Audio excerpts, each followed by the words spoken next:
Tiempo también, porque el tiempo pasa rápido, nuevamente con Miklos. ¿Cómo estás, Miklos? Hola, Mané, es un placer estar nuevamente en tu canal. Y la idea de este video en realidad surgió porque, si es que no lo vieron, véanlo, pero Miklos subió hace unas semanas un video sobre el metaverso, en donde explicabas muy bien, Miklos, todo este, digamos, toda esta fantasmagoría, ¿no? Si uno la puede llamar de alguna forma, que trata el metaverso. ¿Cómo definirías vos, Miklos, el metaverso? El metaverso es un espacio, ¿no? Es un espacio virtual, es un espacio de fantasía que puede replicar la realidad natural que nos rodea, pero también a partir de la creatividad puedes crear mundos completamente distintos. Entonces, es un universo dentro del universo, no es un universo paralelo. El metaverso existe en la medida que existe toda la infraestructura tecnológica que lo permite, y esa estructura tecnológica que lo permite está ubicada en el universo. Entonces, esta idea de que vamos a trasladarnos a un universo distinto, eso son tonterías. Estás viviendo simplemente una fantasía. Al momento que tú no jalas el cable, se acabó el metaverso, por ponerlo de una manera bastante directa. Ahora, hay un montón de... O sea, yo veo el metaverso, hay aspectos potencialmente buenos, positivos. O sea, yo no satanizo completamente el metaverso porque encuentro que es una tecnología que ofrece posibilidades maravillosas en muchos aspectos. Por ejemplo, en el campo de la educación, si tú utilizas bien el metaverso, puede ser una herramienta fantástica. ¿No? Imagínate estudiar geografía, realmente inmerso en el Amazonas, ¿no? O que puedas conversar con Rousseau, ¿no? Y que él te cuente cómo, ¿no? en qué consiste su obra y cosas así. O sea, el campo del trabajo también creo que hay aplicaciones muy interesantes. Entonces, no es que todo sea malo, el problema es que lo que yo critico son dos cosas: el tecnooptimismo exacerbado que acompaña la promoción de esta idea del metaverso, ese es un punto, y el segundo, que los términos en los cuales se nos impone el metaverso y en general las tecnologías actuales, ¿no? Es como que tienes que, mira, la tecnología es fantástica, pero tú no puedes reclamar.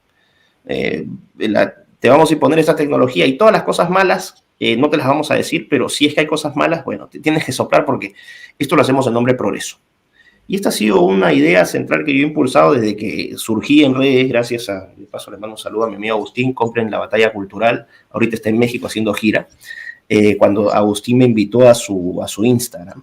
Es una idea que, es una idea central, ancla de lo que yo vengo proponiendo, que tenemos que mirar la tecnología con ojos críticos, que la tecnología no es esta panacea, no es esta varita mágica que nos va a dar finalmente la libertad absoluta, que nos va a volver amos y señores del universo. Esa es una falsa promesa. Y la historia ya está repleta de esos ejemplos donde, ensoberbecidos por el desarrollo tecnológico, algunas, ¿no? El comunismo soviético, por ejemplo, proponían ya el dominio absoluto del hombre sobre la naturaleza, la creación de un nuevo hombre, lo mismo el nacionalsocialismo, lo mismo el comunismo chino actualmente. Y es lo mismo que te plantea, vamos a decir, todo el sector tecnocorporativista de los Estados Unidos, que finalmente la tecnología te va a emancipar. Y creo que esa es una falsa promesa. O sea, nuevamente nos vamos a dar con un tortazo. El problema es que estos tortazos tienen enormes costos en vidas, en salud mental, costos económicos, costos culturales, ¿no? Terminas fragmentando y empobreciendo nuestra dimensión humana, porque finalmente eso es lo que haces, ¿no? Cuando ocurren estas situaciones donde el hombre se cree Dios, terminas deshumanizándolo aún más y devaluando la categoría de humano. Y creo que eso es un peligro. Totalmente. De hecho, antes de ir como a la segunda cuestión que mencionaste, que es la que vamos a entrar más de lleno, recuerdo que en el video hablabas de esta suerte como de elitismo tecnológico que siempre nos plantea estos avances como si fueran la evolución natural de Internet. Recuerdo que esto lo mencionabas. Y creo que esto es parte de, Habermas también habla de esto, tiene un libro que se llama Tecnología y Ideología, si no me equivoco, y habla justamente de cómo todos estos avances tecnológicos siempre se muestran como en nombre de la humanidad, se muestran en nombre de la mejora de la humanidad, pero en realidad esconden intereses particulares.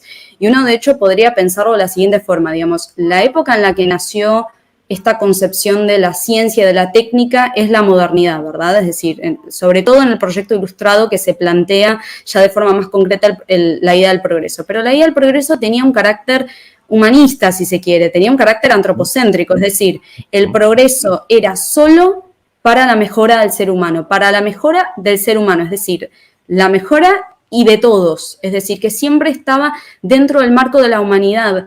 Y la ciencia y la técnica serían siempre como herramientas que estaban al servicio de esa mejora.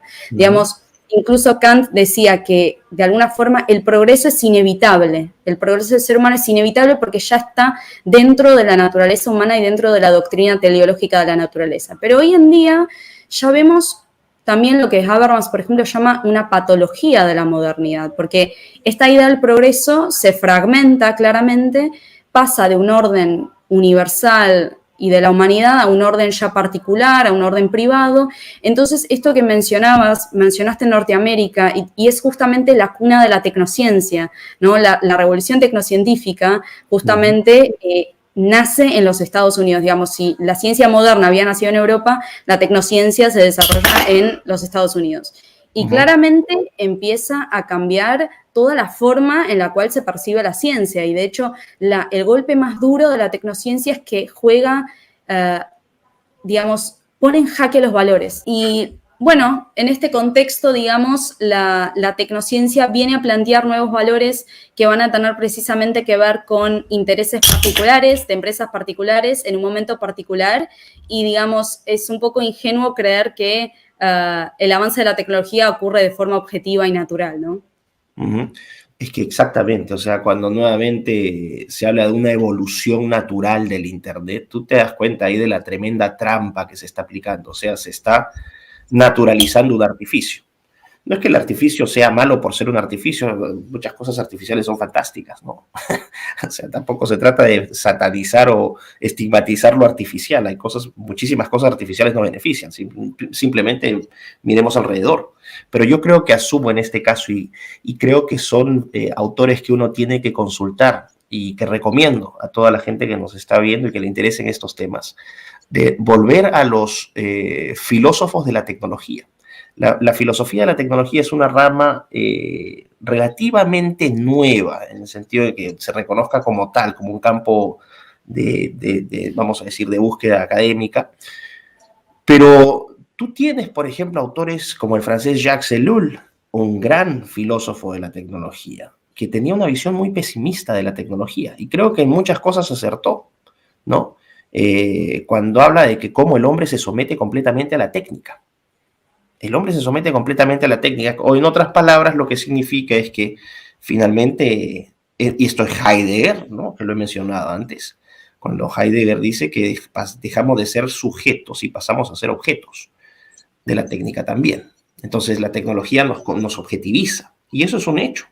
Ahora, por ejemplo, de repente, ni siquiera somos, vamos a decir, interactuamos, sino que somos fusibles del sistema tecnológico. Y ese es el problema. Ahí es cuando el ser humano deja de ser el centro ¿no? Cuando se busca el beneficio del ser humano, y el ser humano simplemente pasa a ser, dentro de la teoría red, actor, ¿no? De Bruno Latour, esta idea de que seres humanos, cosas, animales, plantas, no son son indiferenciados, que son parte de una red, ¿no? De una red de actores, ¿no? Y ese es el problema. Cuando ya nos degradamos esa categoría donde somos un fusible más dentro de un sistema, bueno, ahí entran los peligros. Y ahí entran los peligros en la medida en que le sumas eso a la deshumanización, con el poder exacerbado que tienen quienes controlan estas tecnologías, quienes las fabrican, quienes las comercializan, quienes se benefician con ellas, y generas una relación de asimetría de poder tan grande entre los controladores y los manufacturadores de la tecnología y los supuestos beneficiarios de esa tecnología, que terminan siendo catastróficas en muchas ocasiones. Entonces, creo que estas son llamadas de alerta en la medida en que aceptemos que la tecnología tiene que ser manejada, tiene que ser administrada con mucha cautela, o sea, que la tecnología no termine reemplazándonos. Lo hablaba, por ejemplo, en el caso de la inteligencia artificial también. Hay muchas cosas que se celebran de la inteligencia artificial y tiene aplicaciones maravillosas la inteligencia artificial. Por ejemplo, la detección de cáncer temprana de cáncer, ¿no? Se ha desarrollado software ya, ¿no? Y hay algoritmos que te permiten detectar cáncer con muchísima anticipación, muy superior a lo que te podría detectar el ojo de un ser humano. Esas aplicaciones me parecen fantásticas. Pero ya si entras, por ejemplo, a campos donde decisiones de carácter económico, ¿no? ¿Qué tienes que comprar? ¿Con quién te tienes que casar? El algoritmo te va a decir quién es tu match. ¿Dónde queda ese componente, ¿no? De humanidad? Si al final decisiones tan trascendentales terminas tercerizándolos a la máquina. A esto me refiero entonces que ya dejamos de ser beneficiarios de la tecnología y pasamos a ser tributarios de la tecnología. Y ese creo que es un gran peligro. Totalmente. Y además, Miklos, cuando uno lo piensa, digamos, todo el siglo XX estuvo atravesado por un aire totalmente no antropocéntrico, digamos, este giro no antropocéntrico que se da por diversas causas, digamos. Por un lado, ya lo que era el fin de la modernidad, la filosofía nietzscheana ya había venido a hablar de, digamos, la muerte de Dios, luego todo el siglo XX, todas las filosofías continúan este relato, claramente con la invención de la tecnología y de la cibernética, la concepción del mundo empieza a darse ya como el mundo como un cúmulo de información en donde el ser humano también es información.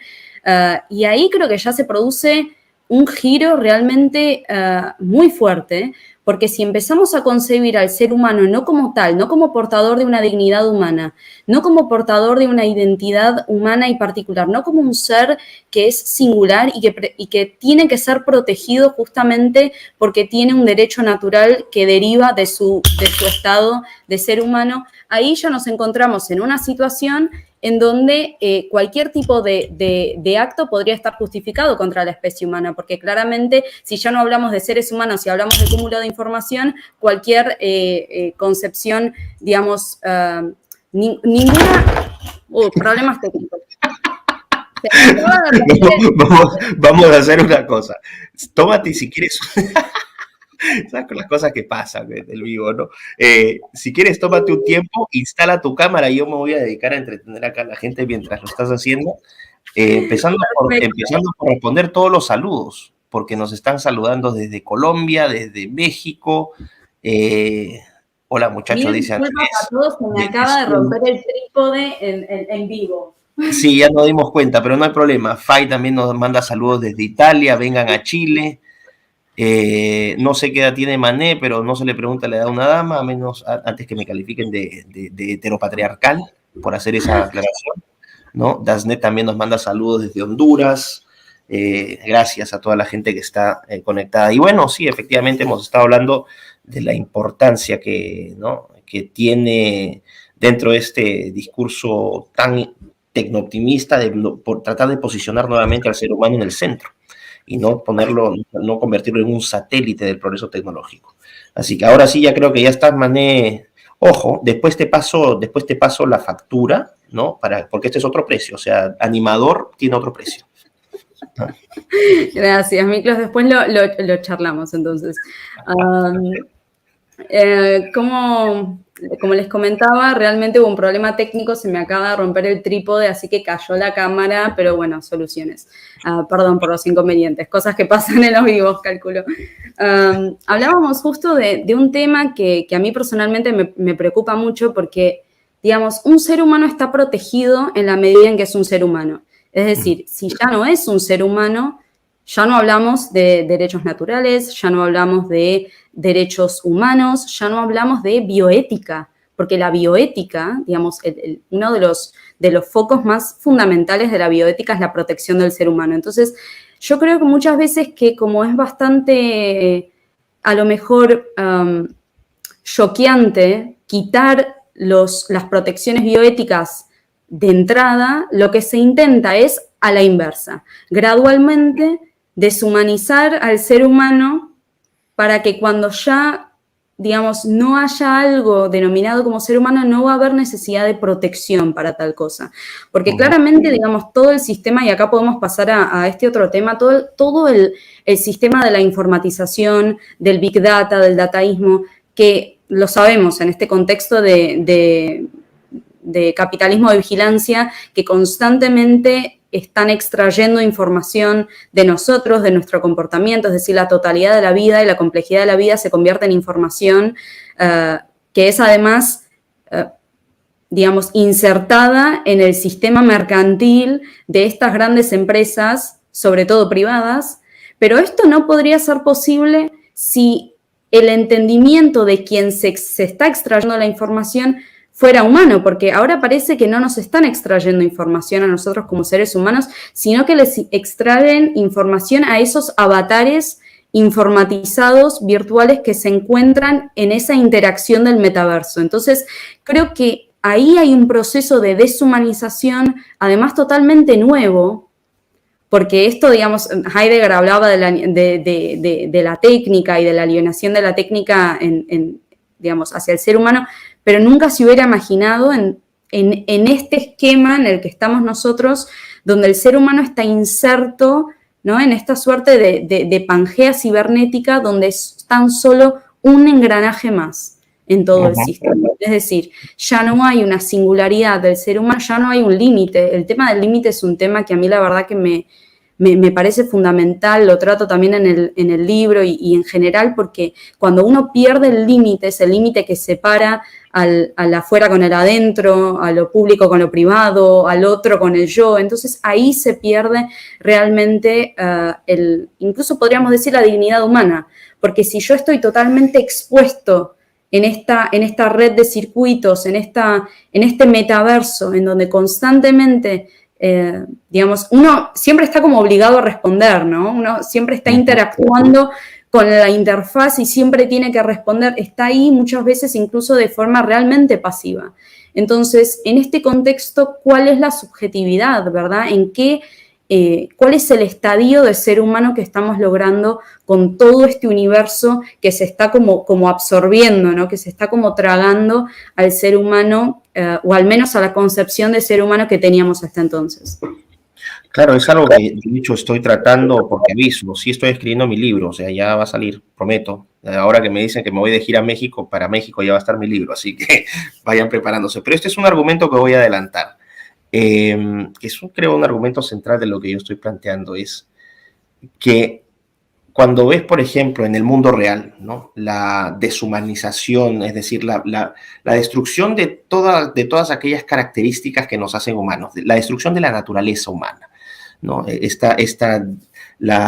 el rompimiento, la desaparición de estos límites que tú planteas, de alguna manera, por ejemplo, todas estas ideologías trans, son la destrucción de estos límites, los límites que te impone la biología, la anatomía, la genética, la fisiología, las neurociencias, el comportamiento, es decir, la etología también, la negación absoluta de la verdad, porque el rompimiento, o sea, la desaparición de límites es la desaparición de la verdad.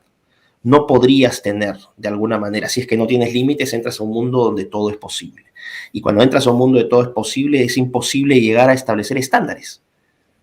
Es imposible llegar a establecer estándares. Y los estándares, ¿por qué son importantes? Porque son herramientas que te permiten enmarcar disputas o puntos de vista diferentes en una plataforma común o en una base, en un sustento común. Entonces, creo que ese es el punto, no solamente estándares, te refieres, por ejemplo, a los códigos morales. Eso de alguna manera son estándares difusos, abstractos, pero estándares al fin, ¿no? No matarás, honrarás a tu padre y a tu madre, no desearás a la mujer del prójimo. Bueno, ahí tienes, vamos a decir, códigos legales. De alguna manera también te establecen, ¿no?, estándares de comportamiento. Cuando tú rompes esos límites, lo que estás haciendo es destruir al ser humano. Y esta destrucción deliberada, ojo, deliberada del ser humano, va, yo creo, atado o proyectado, y esta es mi hipótesis, se proyecta a preparar al ser humano a un mundo donde va a dejar de ser humano. Porque en el metaverso, el mismo principio aplica. Tú en el metaverso, tú en el mundo real puedes ser, pues, no sé, puedes ser el tipo más feo del mundo. Pero en el metaverso puede ser Brad Pitt o Miklos Lucas, o sea, puede ser lo que se te dé la gana. Entonces realmente puedes convertirte en lo que quieras. Y ese es el problema. La negación de la realidad, pero la aceptación en el mundo de la realidad virtual, en el mundo del metaverso. Y no necesariamente vas a ser un avatar, puedes doblarte múltiples personalidades. Exacto. Ese es otro punto. Eso es un punto clave. Puedes desdoblarte en miles de puntos, en miles de perspectivas, en miles de personalidades. Puede ser cosa. En el metaverso quiero ser una piedra. O ni siquiera una piedra, ni siquiera hacer una alusión a un objeto físico del mundo real. En el metaverso quiero ser un píxel. Te estoy hablando a o sea, quiero que entiendas el fondo de esto y quiero ojalá que la gente lo vaya entendiendo, que puede ser lo que se te dé la gana. Pero al ser lo que se te dé la gana y que cada uno tenga, entre comillas, esta libertad para hacer lo que sea, va a llegar a un punto donde va a ser imposible establecer qué tipo de base común para el establecimiento de derechos vamos a tener. Si el concepto de humano ha sido destruido, entonces el concepto de derechos humanos desaparece. No existirían derechos humanos. ¿Existirían qué? Derechos. ¿Derechos de qué? ¿Entiendes? Se abre, yo creo, por eso digo que esta destrucción del ser humano en el mundo real es deliberada, porque se está preparando a este nuevo ser, a este nuevo transhumano, posthumano, lo que sea, a vivir una realidad que es un artificio, a vivir ¿no? Un artificio donde puede ser, donde el cielo es el límite. Pero finalmente ese cielo, que es el límite, va a terminar, yo creo, siendo tan contraproducente que va a terminar esclavizando y haciendo más miserable la existencia de muchos. Sí, sí, coincido totalmente y de hecho marqué varios puntos. En un momento, incluso cuando leía la definición del metaverso en Wikipedia, indica esto, lo marca varias veces, ¿verdad? Esto de un mundo ya sin límites, un mundo que no depende de las limitaciones de la materia, que no depende de las limitaciones del hardware, que no depende de las limitaciones, entre paréntesis, insoportables del ser humano para este tipo de punto de vista, porque claramente... Te puedes casar con un árbol. Bueno, exacto. Puede ser pan trans asexual. Puede ser lo que se te dé la gana. Cuando ya no hay una definición o una metáfora o una metafísica o el telos mismo que tiene un cuerpo o un ser humano, el cuerpo ya se puede convertir en cualquier cosa. Digamos, son cuerpos que como están metafísicamente muertos, se convierten en cualquier cosa, porque ya no hay una idea metafísica que determine que esto es un ser humano. Incluso no solo metafísica, sino incluso genética. Digamos, un ser humano es un complejo claramente que tiene varias, digamos, varias esferas componen a un ser humano. Una de ellas es la esfera metafísica, es decir, hay una idea que nosotros llamamos, por ejemplo, esencia humana, que no tiene una materialidad concreta, es decir, yo no puedo ir a tocar la esencia humana, pero se expresa a través de ciertas cualidades y de ese conjunto que es el ser humano. Pero claramente, si el cuerpo ya no depende de estas determinaciones, es un cuerpo que se puede convertir en cualquier cosa, y de hecho, este estado de un cuerpo, cuando uno lee las definiciones que dan los pensadores posthumanistas de lo que es un cuerpo o de lo que es un sujeto, realmente ahí está como el secreto. Por ejemplo, Rosy Braidotti, no le hagamos publicidad, pero digo, tiene una idea de cuerpo y de sujeto que es como nómade. Es un cuerpo que es nómade porque está todo el tiempo siendo algo, nunca es, y de hecho ni siquiera es nómade, porque eso significaría que está haciendo algo concreto, sino que está siendo, dice ella, está siendo nómade, es decir, que es un constante. Ni siquiera puede ser nómade en sí, porque eso significaría hacer algo, sino que está en constante mutación y transformación. Y esta idea de definir ya el ser humano como un constante proyecto en proceso, es decir, se liquidan todas estas categorías antropológicas, todas estas categorías que habían hecho de nosotros sujetos, entonces el ser humano, digamos, se convierte en un espacio que puede ser libre para toda experimentación, modificación y demás. Hay un proyecto que de hecho quizás lo conozcas, Miklo, se llama Bodies Incorporated. Es un proyecto como de unos avatares, es como un software, lo pueden buscar, Bodies como cuerpos, Inc, tipo como compañía, ¿no? Incorporated. Claro.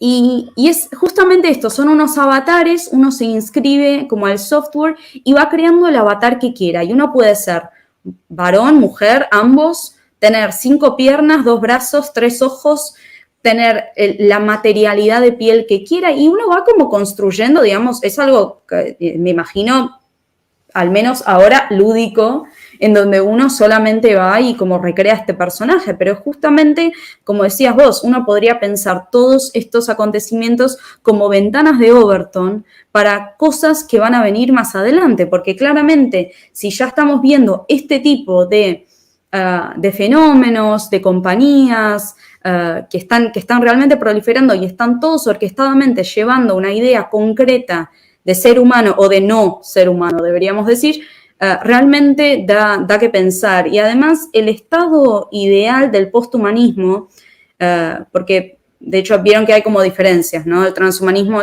busca la mejora del ser humano a través de la tecnología, pero el posthumanismo es más radical, es más antihumanista, es de hecho un derivado del antihumanismo porque tiene que ver con todo lo que fue la generación postestructuralista, y ellos plantean que la idea como el objetivo final es como esta ausencia de la diferencia del ser humano con el resto de los entes. Es decir, sueñan con un mundo no falogocéntrico, como lo llaman ellos, no antropocéntrico, que hay que terminar con la arrogancia humanista, como la llaman ellos, y que justamente no hay nada externo al ser humano porque el límite de un ser humano no se va a poder definir. Y este estado en el que al final el ser humano queda ontológicamente aplastado por el resto de los entes es un estado perfectamente posthumano. Y de hecho, en varias discusiones que he tenido con todos aquellos que apoyan este paradigma Zoé igualitario, lo llaman muchas veces, es decir, todo lo que está en la naturaleza va a venir, se nos va a presentar como igual y plantean una igualdad total.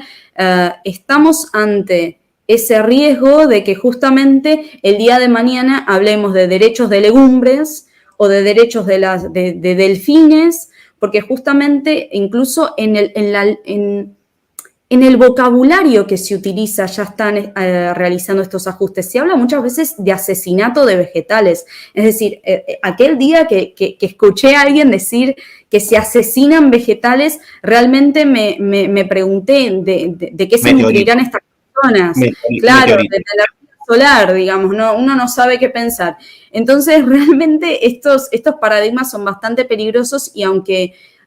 y es necesario realmente poner foco en ello, porque el posthumanismo, si bien siempre el término suena como algo tecnológico, ¿no? Como algo que es como un horizonte, pasará en el 2200. No, son filosofías que se están gestando hoy en día, son filósofos que están vivos, son libros que se publican, son compañías que ejercen softwares particulares, son temas que se dan en universidades, es decir, es un tema que nos respecta a todos y que realmente está poniendo en jaque la definición del ser humano y de todo lo que mencionamos antes, la identidad humana, los derechos humanos, la bioética y demás, como lo conocimos hasta entonces. Totalmente, y bueno, o sea, se puede hablar de transhumanismo, se puede hablar de posthumanismo, ¿no? Y por ejemplo, en cuanto al objetivo de la superinteligencia, Nick Bostrom es un posthumanista consumado, es el director del del Institute for the Future of Humanities, o el Future of Humanities Institute de la Universidad de Oxford. O sea, esto viene con una validación académica al más alto nivel.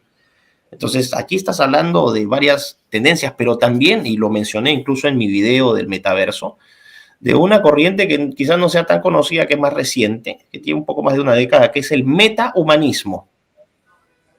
Ojo, ya hay metahumanistas, y el metahumanismo hay un español, Jaime del Val, que también entra con estas ideas de esto, ¿no? Que en realidad somos seres en constante cambio, en procesos de transición permanente, en procesos de hibridación, de existencia y no existencia, de fluidez constante. O sea, somos cualquier cosa.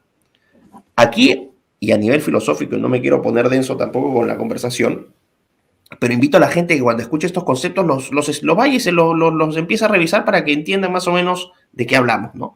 Porque, ojo, no es que uno se ponga ridículo, ay, voy a hablar difícil para que la gente piense. No, lo que pasa es que esos conceptos nos permiten ahorrar un montón de palabras. Entonces, un concepto, te ahorras un montón de palabras. Entonces, a nivel ontológico, esto es crítico. A nivel ontológico, esto es crítico. ¿Qué somos? ¿Qué existe? ¿Cómo categorizas lo que existe? Se acabó. Es el fin.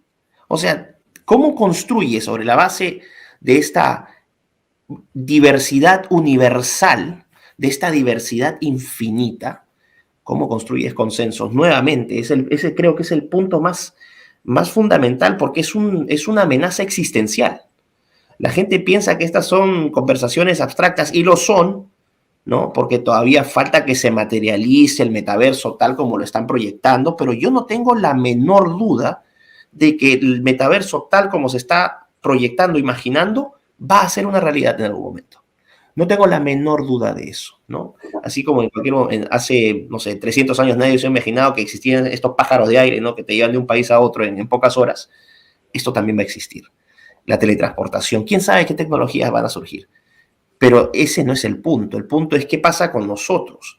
¿Qué pasa con la historia? Si hay una destrucción ontológica, si ontológicamente ya no tienes nada, ¿qué pasa con todo aquello que deriva de la ontología del ser humano?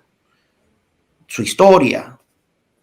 ¿Qué pasa con el registro histórico? ¿Puedes tener historia en el metaverso? No, reset, se acabó. Puedes estar como la película esta ¿no? De Drew Barrymore y el otro, como el que se hace siempre de idiota, la chica que se olvidaba todos los días y amanecía y que se olvidaba. Pero sabes a la que Adam Sandler y Drew Barrymore, sí, que se enamora de esta chica que tenía un accidente y que se levantaba todas las mañanas y no se es una cuestión así. Bueno, igualito. Sí. ¿Cómo puedes tener progreso? ¿Cómo puedes registrar el progreso o medir el progreso si es que constantemente estás en un estado donde no puedes registrar absolutamente nada? Es terrible. O sea, finalmente, en nombre del progreso tecnológico, lo que hace la tecnología es licuar al ser humano. Y de esa perspectiva yo me sumo completamente al pesimismo que planteaba Jacques Ellul. Lewis Mumford también tenía una visión bastante pesimista de la tecnología. Günther Anders, el alemán, que fue muy, muy crítico.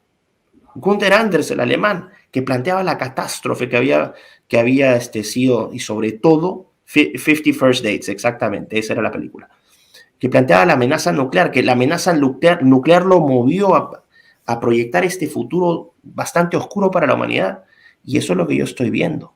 O sea, lamento tener un mensaje tan, como decimos en Perú, tumbatón, o sea, que te acaba la fiesta, pero es que la realidad es que no lo veo con mucho optimismo. Yo no veo el futuro, no lo veo con mucho optimismo, por lo menos no lo veo con mucho optimismo para las grandes mayorías. Porque aquellos que se beneficien de las tecnologías, que las comercializan, las producen, las venden, las controlan, las regulan, fantástico. Van a tener una vida alucinante. Porque ellos van a estar fuera de la Matrix. Los demás van a estar conectados ahí como borreguitos con su Oculus, viviendo esta fantasía, ¿no? Y en un mundo, pues, que puede parecer las calles de Seattle o de San Francisco en estos momentos. Bueno, a ver, ¿por dónde empezar, verdad? Digamos, Miklos, coincido en todo lo que has marcado absolutamente. Marcaría 2 puntos porque si bien yo he sido muy pesimista, y esto creo que te lo he comentado en su momento, digamos, hace quizás 5 años, era una persona bastante pesimista y creo que veía a nuestro periodo histórico como el peor de los tiempos.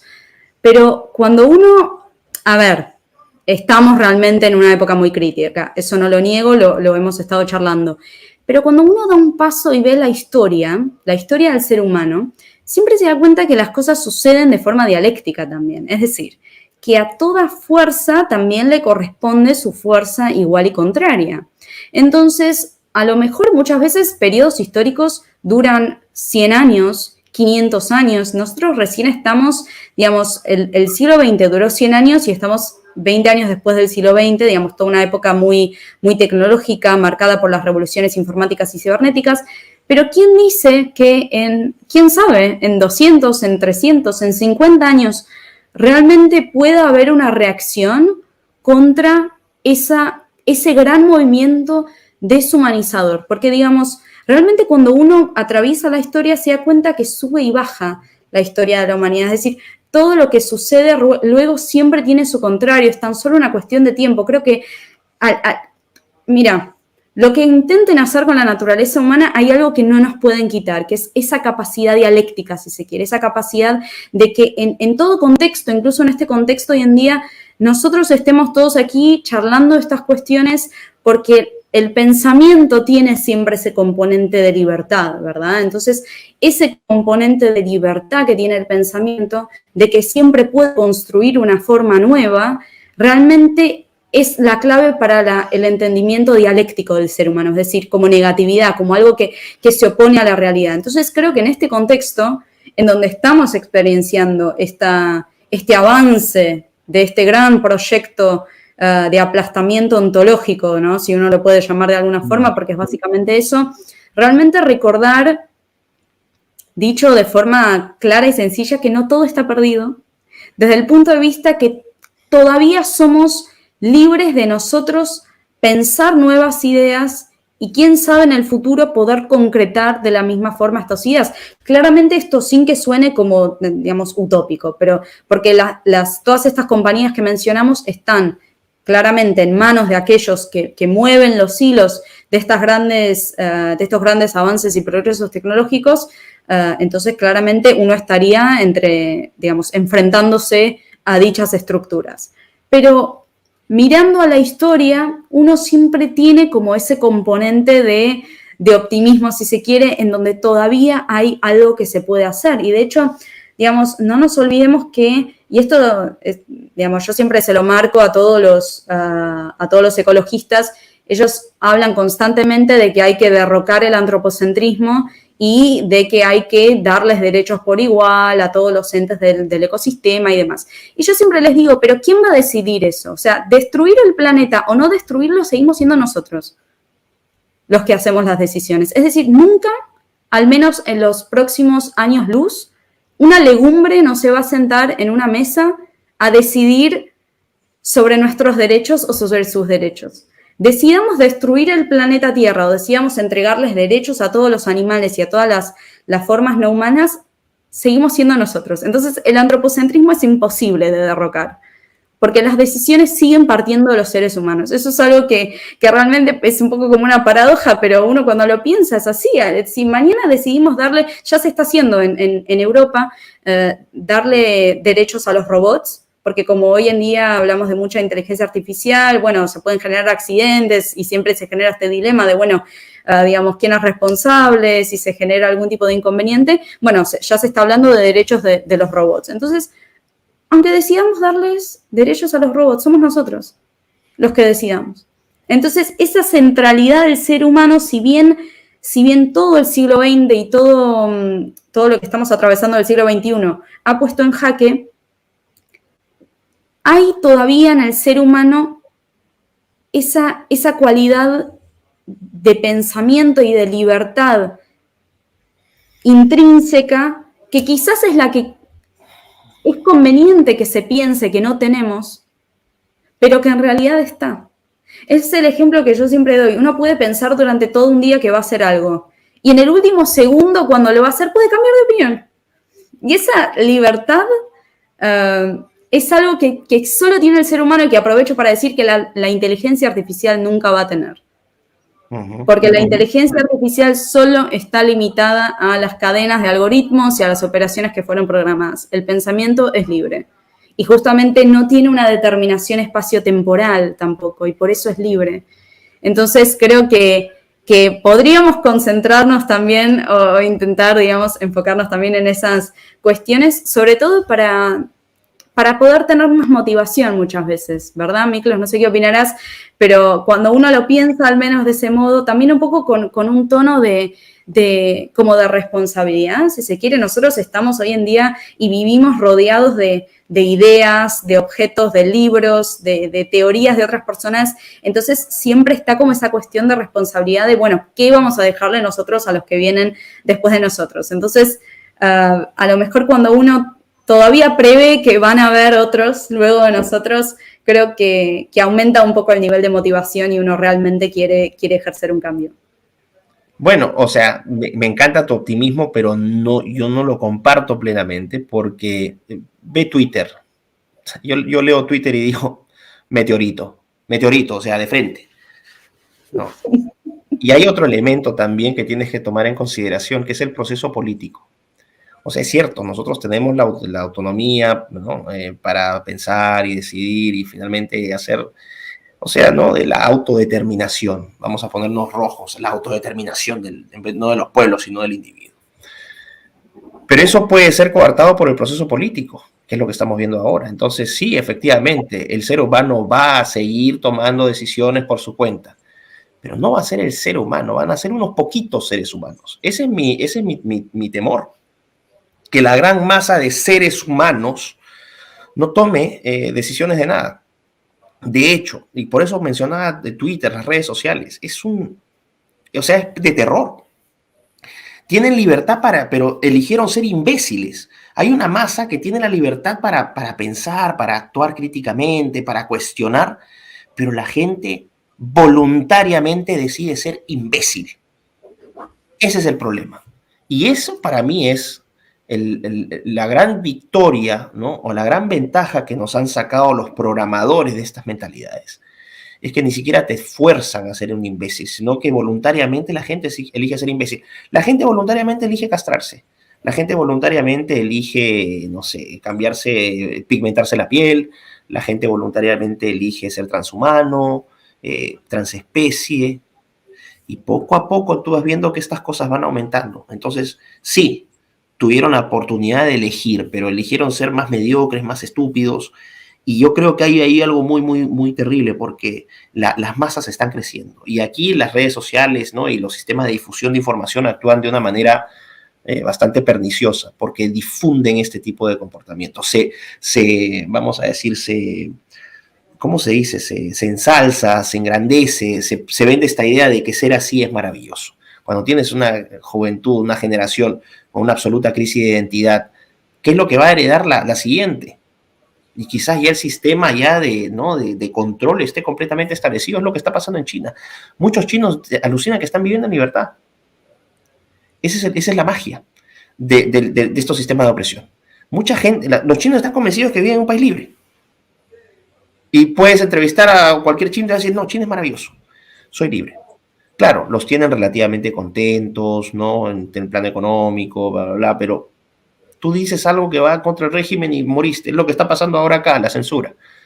Entonces, sí, para cada acción hay una reacción y la historia en ese sentido tiene lecciones totales, en el sentido de que todas las tiranías, todos los imperios tienen ciclos de maduración, crecimiento, cúspide y caída. Eso es lo que estamos viendo ahora, pienso yo, en Occidente, ¿no? Y va a entrar otro sistema y ese sistema será reemplazado por otro y así sucesivamente. Pero vamos a decir, lo que nos toca vivir a nosotros en este momento, yo no es que me voy a poner a celebrar la felicidad no. O sea, yo no estoy muy optimista con lo que se viene. Pienso que es bastante complicado. Pero bueno, eso ya es un tema ya de interpretaciones. Eso sí, no hay que seguimos jodiendo, o sea, seguimos hablando hasta que podamos, ¿no? Totalmente. Bueno, eso me gustó la última parte. Mencionabas en un momento que, digamos, la gente va voluntariamente, ¿no? Como a entregarse a este estado de ignorancia. Yo no tengo Twitter, entonces, bueno, me he estado perdiendo, calculo, esta parte no te pierde mucho, de los acontecimientos. Claro. Y me recuerda un poco, a mí me gustan mucho los clásicos también, entonces recuerdo un poco lo que decía Kant en qué es la ilustración, ¿no? En este estado de minoría de edad del que hablaba Kant. Kant llamaba al estado de minoría de edad al estado en el que el ser humano no puede hacer uso de su propio entendimiento por sí solo, es decir, que depende de otro. Hay otro que está, digamos, llevándolo a uno como un niño, justamente, por eso habla de la minoría de edad. Y él menciona, ¿no? Es fácil estar en este estado de minoría de edad. Siempre es mucho más, llevadero, ¿no? Mucho más ligero que otros hagan el trabajo por uno. Y de hecho ahora estoy parafraseando, pero Kant incluso menciona, dice, si tengo un libro que piensa por mí, un médico que decide mi dieta por mí, un pastor que decide mi moral por mí, con solo pagar, no tengo que pensar y me puedo liberar de esa actividad del pensamiento. Y creo que hoy en día la gran paradoja, Miklos, es que vivimos en la era de la información.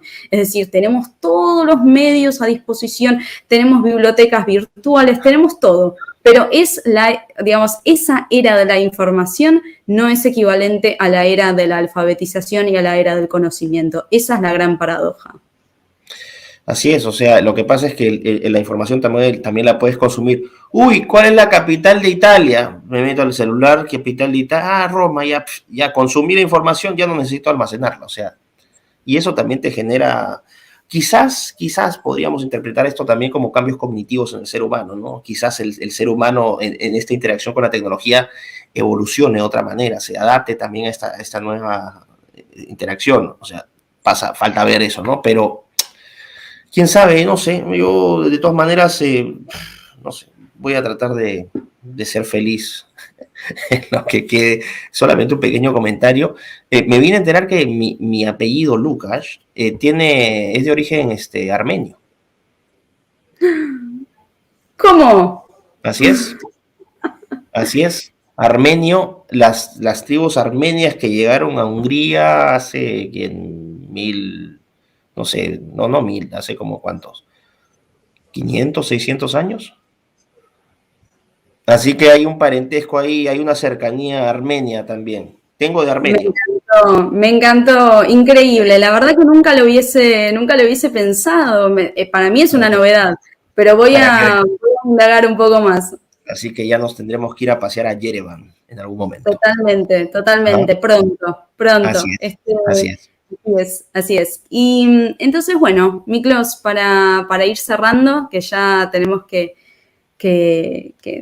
llegar a una especie de pequeña conclusión. La verdad que hay muchísimos temas que uno podría continuar profundizando porque, como sabrás, el metaverso casi que ni tiene límites, literal, no solo en su concepción, sino también, digamos, conceptualmente. Pero si pudieras como decirnos qué hacer, la gran pregunta, ¿no? Digamos, ¿qué hacer ante este estado al que nos va llevando cada vez? Yo siempre lo que digo es tener inmunidad de pensamiento. Creo que en una época en donde se habla mucho del pensamiento crítico, pero justamente ese pensamiento crítico es la inmunidad que tenemos que tener en el pensamiento para tener la capacidad de filtrar y de poner barreras ante todos los estímulos, ya sea políticos, informáticos, biológicos, ¿por qué no? Y para poder realmente poner esas barreras e imponer nuestras limitaciones. Y poder resistir intelectualmente, a través del pensamiento, a todos aquellos agentes virales, si uno lo puede, digamos, si uno puede continuar utilizando el término biológico, que realmente se nos intenta infectar constantemente. Bueno, ¿qué hacer? Lo que pasa es que, claro, yo también estoy de acuerdo contigo, independencia, ¿no?, de mente, capacidad crítica, pero es que el problema es que eso hay que construirlo. No es que voy a ser independiente de mente, o sea, hay que generarse hábitos, requiere disciplina. En una cultura donde el hedonismo florece y la disciplina languidece, eso es complicado, ¿no? En un mundo donde es tan difícil confiar, porque no confías en nadie, lo que los progres, ¿no?, estos científicos sociales, los proto-progres hablaban del social capital, Coleman y todos estos, ¿no?, del capital social, que hasta cierto punto, o sea, vamos a teorizar, es cierto, o sea, una sociedad donde no hay confianza es una sociedad que no puede ser, no es posible.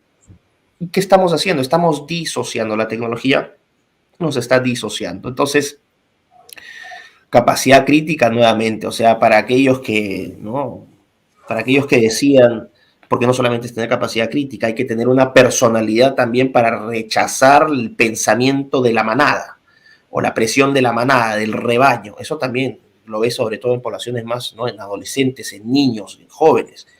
La presión de grupo es muy fuerte, entonces ahí la borregada te aplasta. Entonces, no quiero ser señalado, ¿no?, como antisistema, ¿no?, porque todos los dedos van a acusarte y en ese momento quizás no estés preparado para defenderte. Entonces, si no quieres ser sometido al cargamontón, te quedas callado. Entonces sí requiere un carácter especial de decir, ya, ok, me voy a comer la revolcada, que me aboyen, que digan que soy una porquería, que esto, que el otro, te lames tus heridas y mientras te lames tus heridas vas cocinando tu regreso, ¿no? Vas leyendo así, tipo las películas, y te vas preparando y vas conociendo el mundo y vas experimentando. O sea, No sé, traten de ser voy a ponerlo así. Traten de ser independientes de mente y tengan carácter fuerte. Ya, vamos a resumir. Exacto. Es una conclusión bien piñufla la que me ha mandado, pero bueno, ya, o sea. Jean Baudrillard decía, en tiempos radicales hay que tomar medidas radicales, digamos, hay que ser radicales, porque lo amerita. Así es, totalmente. Bueno, ahí podemos estar de acuerdo con Prodillard. Así que Exacto. nada, un gusto haber estado contigo. Totalmente, totalmente. Muchas gracias, Miklos. Muchísimas gracias a todos aquellos que nos escucharon hasta el final y bueno, hasta un nuevo encuentro entonces. Así es, un fuerte abrazo. Un abrazo, Miklos. Nos vemos.